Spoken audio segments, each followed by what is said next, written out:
मन म्हणजे आपण असल्याची म्हण आहे. सर्वसाधारण माणसाला हा विषय कळत नाही, तरीही ते येत असतात. ज्याला जग सत्य आहे व काही कार्य करायचे आहे त्याला जीवित अनुभव वाढवावासा वाटतो. मला जग खोटे आहे व कार्य काही नाही म्हणून जीवित अनुभव वाढवायला आवडत नाही. कळते पण फार लहान, पण अनुभव फार मोठा. मानव देह फार लहान आहे याचा यथार्थ लाभ घ्या. आत्महत्या करू नका. मायाबुद्धीमध्ये स्वार्थ आहे, ईश्वरामध्ये स्वार्थ नाही. स्वतःबद्दलही स्वार्थ नाही. जाणीव तू निर्माण केलीस काय? नाही. मग ती नाहीशी कशी करणार? फक्त पाहत राहा. एखाद्या महात्म्याजवळ कोणी मला त्यांचा मोठेपणा सांगितला तर मी त्याला सांगतो, तो नुसता मोठा नाही तर फाट मोठा. का? कारण माझ्या ओळखीने तो महात्मा निर्माण झालेलाच नाही. सर्व सुचण्याआधी काय सुचते? आपण असल्याची जाणीव. ती कोणाला सुचली ते सांगता येत नाही. मग त्याला नावं देतात ईश्वर.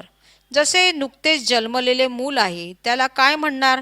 मग त्याला नाव देतात व्यवहारासाठी. ही प्रश्नोत्तरे म्हणजे ईश्वर आणि माया यांचा संवाद आहे. वस्तुस्थिती आहे तशीच आहे. काही भक्तांना स्वप्नात निरनिराळे दृष्टांत होतात, पण ते कोणाला कळतात आणि कशाने कळतात? वायू जसा इकडे तिकडे फिरतो तशी ही गुणशक्तींची करमणूक आहे. तिथे कोणी एक असा नाही, साधी गोष्ट आहे. जे जे समजतो ते ते आपण नाही. मी ब्रह्म आहे समजलो तरी ब्रह्म नव्हे. आपण कोण आहे हा प्रश्न सोडा, आपण काय आहे तेवढे बघा.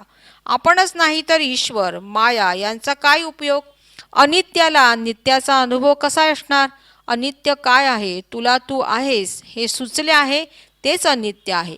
ज्याला सुचले तो नित्य आहे. आपण असल्याची जाणीव व्यवसायात आहे म्हणून सुख आहे, नाहीतर ती परम दुःख आहे.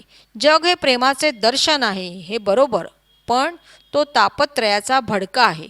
प्रेमाचा उपयोग काय? दुःख हरण ना. शब्दाने कळलेला अर्थ निरर्थक आहे. तू आहेस हे तुला सुचले तेच खोटे आहे. मग अहंकाराबद्दल काय बोलणार? आम्ही कोणाला मार्गदर्शन वगैरे करत नाही. आमचे बोलणे ज्याला आवडले तेच ते मार्गदर्शन. सत्याची ओळख कोणाकडे आहे? सत्याच्या ओळखीचा अधिकार कोणाकडे तरी आहे काय जगात? स्वतःला स्वतःची तरी सत्ता काय आहे? जिथे स्वतःच्या सत्तेने मुक्काम मिळत नाही तिथे कशाने काय?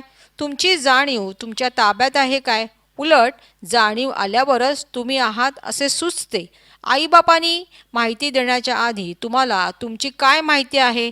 आईबापांचा उल्लेख न करता सांगा तुम्ही कोठून निघालात?